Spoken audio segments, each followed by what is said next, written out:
राजाओं का वृत्तांत दूसरा भाग अध्याय 13। राजाओं का वृत्तांत दूसरा भाग अध्याय 13। यहोआहाज का राज्य। अहज्याह के पुत्र यहूदा के राजा योआश के 23वें वर्ष में येहू का पुत्र यहोआहाज शोम्रोन में इसराइल पर राज्य करने लगा और 17 वर्ष तक राज्य करता रहा। और उसने वह किया जो यहोवा की दृष्टि में बुरा था, अर्थात नबात के पुत्र यारोबाम जिसने इसराइल से पाप कराया था, उसके पापों के अनुसार वह करता रहा और उनको छोड़ न दिया। इसलिए यहोवा का क्रोध इसराइलियों के विरुद्ध भड़क उठा और उसने उनको अराम के राजा हजाएल और उसके पुत्र बेनदद के अधीन कर दिया। तब यहोआहाज यहोवा के सामने गिड़गिड़ाया और यहोवा ने उसकी सुन ली, क्योंकि उसने इसराइल पर अंधेर देखा कि अराम का राजा उन पर कैसा अंधेर करता है। इसलिए यहोवा ने इसराइल को एक छुड़ाने वाला दिया और वे अराम के वश से छूट गए। और इसराइली अगले दिनों की नाई फिर अपने अपने डेरे में रहने लगे। तब भी वे ऐसे पापों से न फिरे जैसे यारोबाम के घराने ने किया और जिसके अनुसार उसने इसराइल से पाप कराए थे, परंतु उनमें चलते रहे। और शोम्रोन में अशेरा भी खड़ी रही। अराम के राजा ने तो यहोआहाज की सेना में से केवल 50 सवार, 10 रथ और 10,000 प्यादे छोड़ दिए थे, क्योंकि उसने उनको नाश किया और रौंद रौंद करके धूलि में मिला दिया था। यहोआहाज के और सब काम जो उसने किए और उसकी वीरता, यह सब क्या इसराइल के राजाओं के इतिहास की पुस्तक में नहीं लिखा है? निदान यहोआहाज अपने पुरखाओं के संग सो गया और शोम्रोन में उसे मिट्टी दी गई और उसका पुत्र योआश उसके स्थान पर राज्य करने लगा। योआश का राज्य और एलीशा की मृत्यु। यहूदा के राजा योआश के राज्य के 37वें वर्ष में यहोआहाज का पुत्र यहोआश शोम्रोन में इसराइल पर राज्य करने लगा और 16 वर्ष तक राज्य करता रहा। और उसने वह किया जो यहोवा की दृष्टि में बुरा था, और नबात का पुत्र यारोबाम जिसने इसराइल से पाप कराया था, उसके पापों के अनुसार वह करता रहा और उनसे अलग न हुआ। योआश के और सब काम जो उसने किए और जिस वीरता से वह यहूदा के राजा अमस्याह से लड़ा, यह सब क्या इसराइल के राजाओं के इतिहास की पुस्तक में नहीं लिखा है? निदान योआश अपने पुरखाओं के संग सो गया और यारोबाम उसकी गद्दी पर विराजमान हुआ। और योआश को शोम्रोन में इसराइल के राजाओं के बीच मिट्टी दी गई। और एलीशा को वह रोग लग गया जिससे वह मरने पर था। तब इसराइल का राजा योआश उसके पास गया और उसके ऊपर रोकर कहने लगा, हाय मेरे पिता, हाय मेरे पिता, हाय इसराइल के रथ और सवारों। एलीशा ने उससे कहा, धनुष और तीर ले आ। वह उसके पास धनुष और तीर ले आया। तब उसने इसराइल के राजा से कहा, धनुष पर अपना हाथ लगा। तब उसने अपना हाथ लगाया। तब एलीशा ने अपने हाथ राजा के हाथों पर धर दिए। तब उसने कहा, पूर्व की खिड़की खोल। जब उसने उसे खोल दिया, तब एलीशा ने कहा, तीर छोड़ दे। उसने तीर छोड़ा और एलीशा ने कहा, यह तीर यहोवा की ओर से छुटकारे अर्थात अराम से छुटकारे का चिन्ह है। इसलिए तू अपेक में अराम को यहाँ तक मार लेगा कि उनका अंत कर डालेगा। फिर उसने कहा, तीरों को ले। और जब उसने उन्हें लिया, तब उसने इसराइल के राजा से कहा, भूमि पर मार। तब वह 3 बार मारकर ठहर गया। और परमेश्वर के जन ने उस पर क्रोधित होकर कहा, तुझे तो 5-6 बार मारना चाहिए था। ऐसा करने से तो तू अराम को यहाँ तक मारता कि उनका अंत कर डालता, परंतु अब तू उन्हें 3 ही बार मारेगा। तब एलीशा मर गया और उसे मिट्टी दी गई। 1 वर्ष के बाद मोआब के दल देश में आए। लोग किसी मनुष्य को मिट्टी दे रहे थे कि एक दल उन्हें देख पड़ा। तब उन्होंने उस लोथ को एलीशा की कब्र में डाल दिया और एलीशा की हड्डियों के छूते ही वह जी उठा और अपने पांव के बल खड़ा हो गया। यहोआहाज के जीवन भर अराम का राजा हजाएल इस्राएल पर अंधेर ही करता रहा, परंतु यहोवा ने उन पर अनुग्रह किया और उन पर दया करके अपनी उस वाचा के कारण जो उसने इब्राहिम, इसहाक और याकूब से बांधी थी, उन पर कृपा दृष्टि की और न तो उन्हें नाश किया और न अपने सामने से निकाल दिया। तब अराम का राजा हजाएल मर गया और उसका पुत्र बेन्हदद उसके स्थान पर राजा बन गया। और यहोआहाज के पुत्र यहोआश ने हजाएल के पुत्र बेन्हदद के हाथ से वे नगर फिर ले लिए जिन्हें उसने युद्ध करके अपने पिता यहोआहाज के हाथ से छीन लिया था। योआश ने उसको 3 बार जीतकर इस्राएल के नगर फिर ले लिए। राजाओं का वृत्तांत दूसरा भाग अध्याय 14। राजाओं का वृत्तांत दूसरा भाग अध्याय 14। अमस्याह का राज्य। इस्राएल के राजा यहोआहाज के पुत्र योआश के दूसरे वर्ष में यहूदा के राजा योआश का पुत्र अमस्याह राजा हुआ। जब वह राज्य करने लगा तब वह 25 वर्ष का था और यरूशलेम में 29 वर्ष राज्य करता रहा। और उसकी माता का नाम यहोअद्दीन था जो यरूशलेम की थी। उसने वह किया जो यहोवा की दृष्टि में ठीक था, तो भी अपने मूल पुरुष दाऊद की नाई न किया। उसने ठीक अपने पिता योआश के से काम किए। उसके दिनों में ऊंचे स्थान गिराए न गए। लोग तब भी उन पर बलि चढ़ाते और धूप जलाते रहे।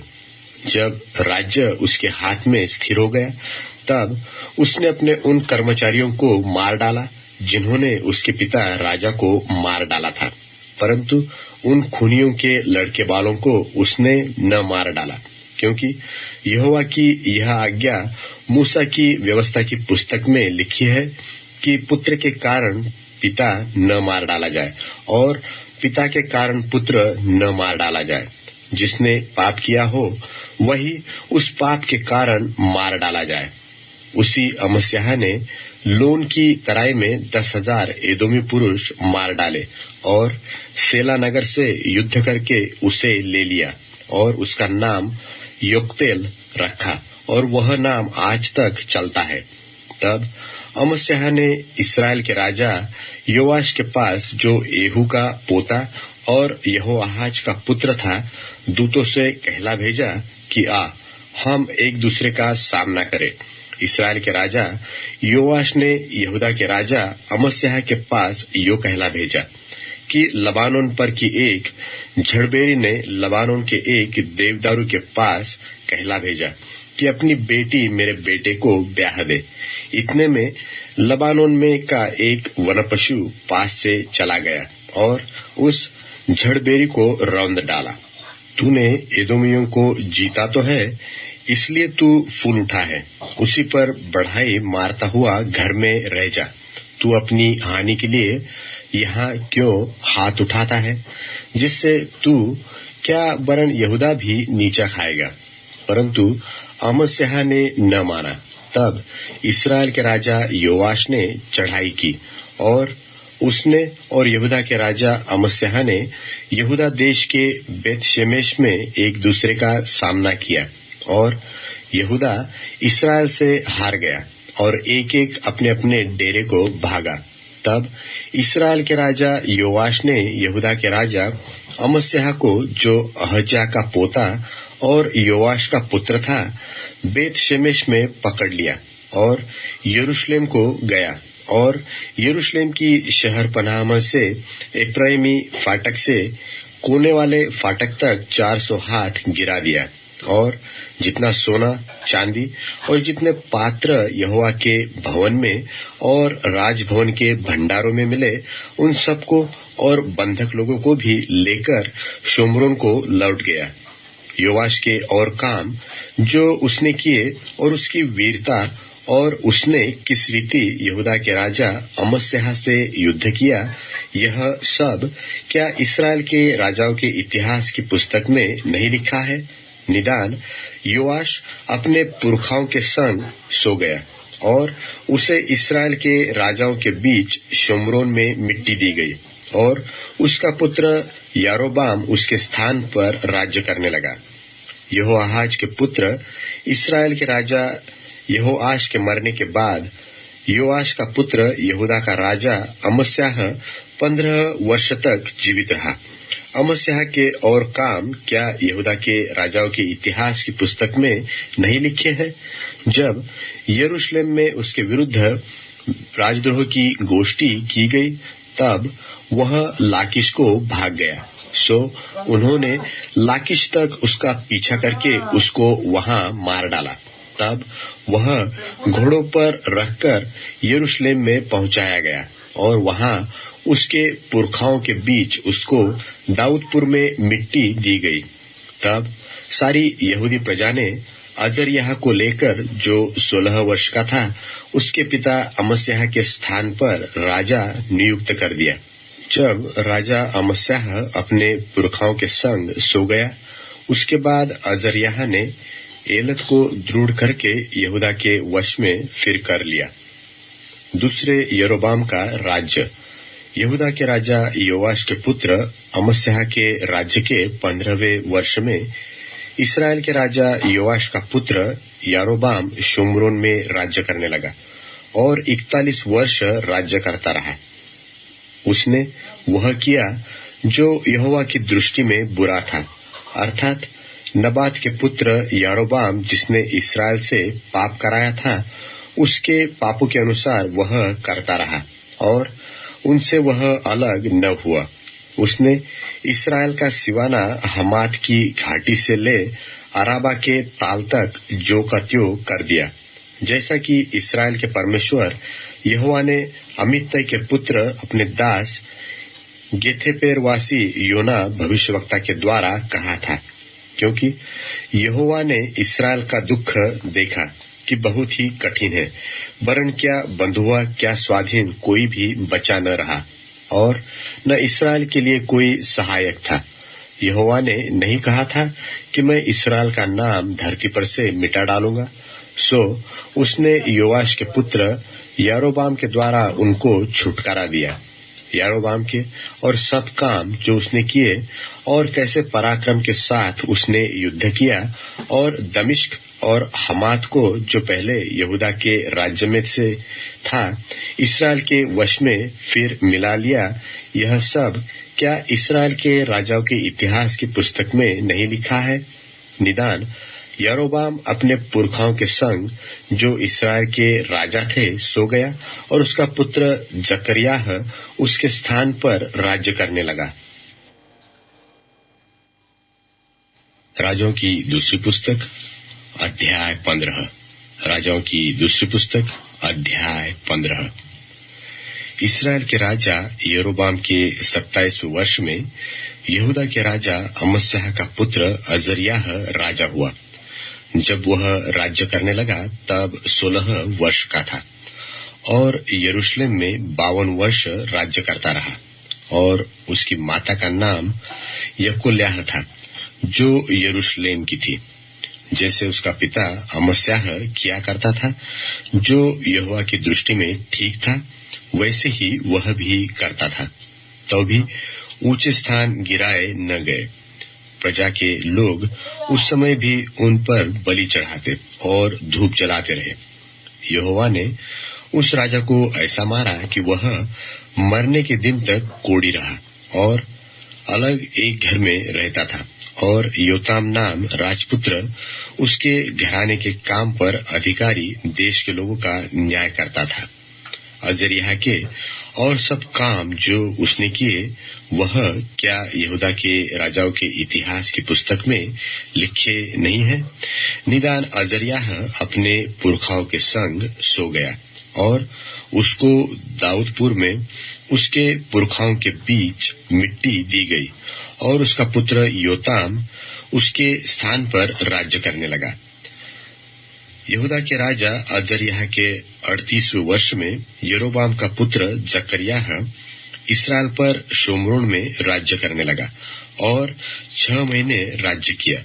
उसने अपने पुरखाओं की नाई वह किया जो यहोवा की दृष्टि में बुरा, अर्थात नबात के पुत्र यरोबाम जिसने इस्राएल से पाप करवाया था उसके पापों के अनुसार वह करता रहा और उनसे वह अलग न हुआ।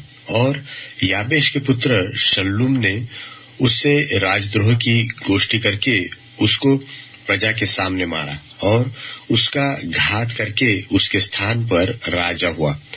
जकरिया के और काम इस्राएल के राजाओं के इतिहास की पुस्तक में लिखे हैं। यूं ही यहोवा का वह वचन पूरा हुआ जो उसने एहू से कहा था कि तेरे परपोते के पुत्र तक तेरी संतान इस्राएल की गद्दी पर बैठती जाएगी, और वैसा ही हुआ।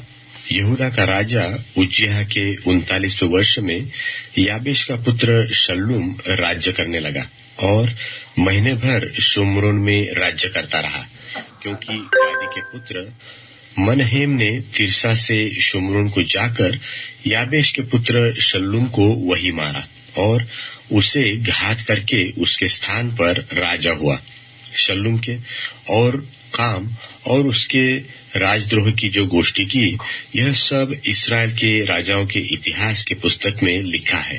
तब मनहेम ने तिर्सा से जाकर सब निवासियों और आसपास के देश समेत तिप्सह को इस कारण मार लिया कि तिप्सहियों ने उसके लिए फाटक न खोले थे। इस कारण उसने उन्हें मार लिया और उसमें जितनी गर्भवती स्त्रियां थी उन सबों को चीर डाला। यहूदा के राजा अजर्याह के 39वें वर्ष में गादी का पुत्र मनहेम इस्राएल पर राज्य करने लगा और 10 वर्ष शोम्रोन में राज्य करता रहा। उसने वह किया जो यहोवा की दृष्टि में बुरा था, अर्थात नबात के पुत्र यरोबाम जिसने इस्राएल से पाप करवाया था उसके पापों के अनुसार वह करता रहा और उनसे वह जीवन भर अलग न हुआ। अश्शूर के राजा पूल ने देश पर चढ़ाई की और मनहेम ने उसको 1000 किक्कार चांदी इस इच्छा से दी कि वह उसका सहायक होकर राज्य को उसके हाथ में स्थिर रखे। यह चांदी अश्शूर के राजा को देने के लिए मनहेम ने बड़े बड़े धनवान इस्राएलियों से ले ली। एक एक पुरुष को 50-50 शेकेल चांदी देनी पड़ी। तब अश्शूर का राजा देश को छोड़कर लौट गया। मनहेम के और काम जो उसने किए वे सब क्या इस्राएल के राजाओं के इतिहास की पुस्तक में नहीं लिखे हैं? निदान मनहेम अपने पुरखाओं के संग सो गया और उसका पुत्र पकह्याह उसके स्थान पर राज्य करने लगा। यहूदा के राजा अजर्याह के 50वें वर्ष में मनहेम का पुत्र पकह्याह शोम्रोन में इस्राएल पर राज्य करने लगा और 2 वर्ष तक राज्य करता रहा। उसने वह किया जो यहोवा की दृष्टि में बुरा, अर्थात नबात के पुत्र यरोबाम जिसने इस्राएल से पाप करवाया था उसके पापों के अनुसार वह करता रहा और उनसे वह अलग न हुआ। उसके सरदार रमल्याह के पुत्र पेकह ने उससे राजद्रोह की गोष्ठी करके शोम्रोन के राजभवन के गुम्मट में उसको और उसके संग अर्गोब और अर्ये को मारा और पेकह के संग 50 गिलादी पुरुष थे और वह उसका घात करके उसके स्थान पर राजा बन गया। पकह्याह के और सब काम जो उसने किए वह इस्राएल के राजाओं के इतिहास की पुस्तक में लिखे हैं। यहूदा के राजा अजर्याह के 52वें वर्ष में रमल्याह का पुत्र पेकह शोम्रोन में इसराइल पर राज्य करने लगा और 20 वर्ष तक राज्य करता रहा। उसने वह किया जो यहोवा की दृष्टि में बुरा था, अर्थात जैसे पाप नबात के पुत्र यरोबाम जिसने इसराइल से पाप करवाया था, उसके पापों के अनुसार वह करता रहा और उनसे वह अलग न हुआ। इसराइल के राजा पेकह के दिनों में अश्शूर के राजा तिग्लत-पिलेसेर ने आकर इयोन के अबेल-मेत-माका, यानोह, केदेश और हासोर नाम नगरों को और गिलाद और गालिल बरन नप्ताली के पूरे देश को भी ले लिया और उनके लोगों को बंधुआ करके अश्शूर को ले गया। उज्जियाह के पुत्र योताम के 20वें वर्ष में एला के पुत्र होशे ने रमल्याह के पुत्र पेकह से राजद्रोह की गोष्ठी करके उसे मारा और उसे घात करके उसके स्थान पर राजा बन गया। पेकह के और सब काम जो उसने किए वह इसराइल के राजाओं के इतिहास की पुस्तक में लिखे हैं। रमल्याह के पुत्र इसराइल के राजा पेकह के दूसरे वर्ष में यहूदा के राजा उज्जियाह का पुत्र योताम राजा हुआ। जब वह राज्य करने लगा तब 25 वर्ष का था और यरूशलेम में 16 वर्ष तक राज्य करता रहा और उसकी माता का नाम यरूशा था, वही सादोक की बेटी थी। उसने वह किया जो यहोवा की दृष्टि में ठीक था, अर्थात जैसा उसके पिता उज्जियाह ने किया था, ठीक वैसा ही उसने भी किया। तो भी ऊंचे स्थान गिराए न गए।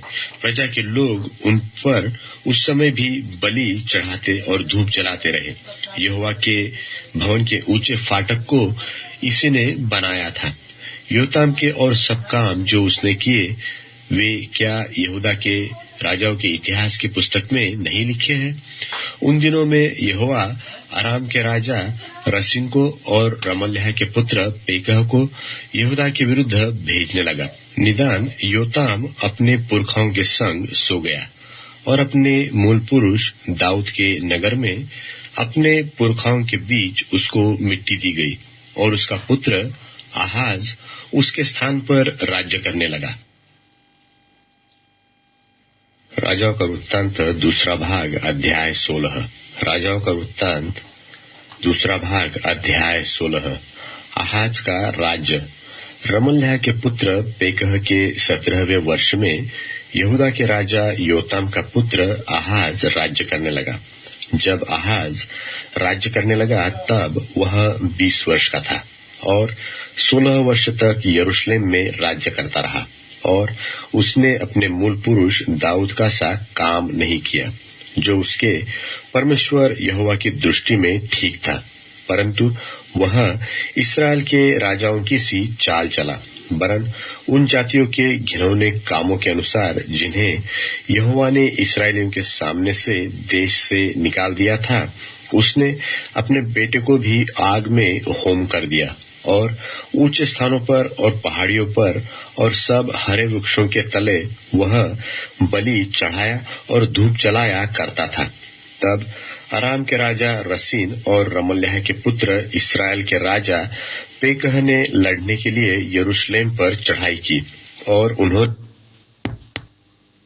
The Bluetooth device is ready to pair. The Bluetooth device is connected successfully. न पड़ा। उस समय अराम के राजा रसीन ने एलत को अराम के वश में करके यहूदियों को वहां से निकाल दिया।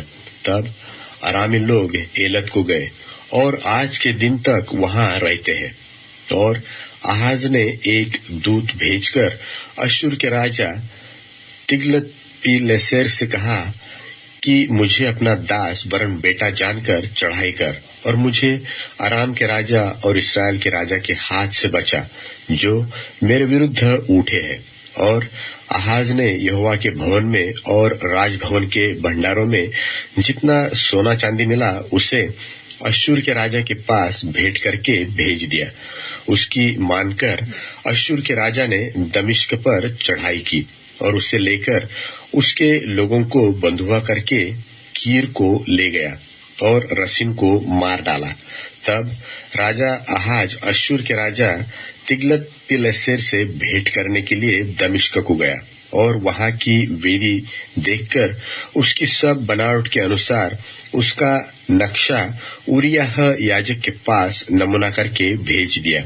और ठीक इसी नमूने के अनुसार जिसे राजा आहाज ने दमिश्क से भेजा था, उरियाह याजक ने राजा आहाज के दमिश्क से आने तक एक वेदी बना दी। जब राजा दमिश्क से आया तब उसने उस वेदी को देखा और उसके निकट जाकर उस पर बलि चढ़ाए। उसी वेदी पर उसने अपना होम बलि और अन्न बलि जलाया और अर्घ दिया और मेल बलियों का लोहू छिड़क दिया। और पीतल की जो वेदी यहोवा के सामने रहती थी, उसको उसने भवन के सामने से अर्थात अपनी वेदी और यहोवा के भवन के बीच से हटाकर उस वेदी की उत्तर की ओर रख दिया। तब राजा आहाज ने उरिय्याह को यह आज्ञा दी कि भोर के होम बलि और सांझ के अन्न बलि, राजा के होम बलि और उसके अन्न बलि और सब साधारण लोगों के होम बलि और अर्घ बड़ी वेदी पर चढ़ाया कर, और होम बलियों और मेल बलियों का सब लोहू उस पर छिड़क। और पीतल की वेदी के विषय में मैं विचार करूंगा। राजा आहाज की इस आज्ञा के अनुसार उज्जियाह याजक ने किया। फिर राजा आहाज ने कुर्सियों की पटरियों को काट डाला और हौदियों को उन पर से उतार दिया और बड़े हौद को उन पीतल के बैलों पर से जो उसके तले थे उतारकर पत्थरों के फर्श पर धर दिया। और विश्राम के दिन के लिए जो छाया हुआ स्थान भवन में बना था और राजा के बाहर के प्रवेश करने का फाटक, उनको उसने अश्शूर के राजा के कारण यहोवा के भवन से अलग कर दिया। आहाज के और काम जो उसने किए वे क्या यहूदा के राजाओं के इतिहास की पुस्तक में नहीं लिखे हैं? निदान आहाज अपने पुरखाओं के संग सो गया और उसे उसके पुरखाओं के बीच दाऊदपुर में मिट्टी दी गई और उसका पुत्र हिजकिय्याह उसके स्थान पर राज्य करने लगा।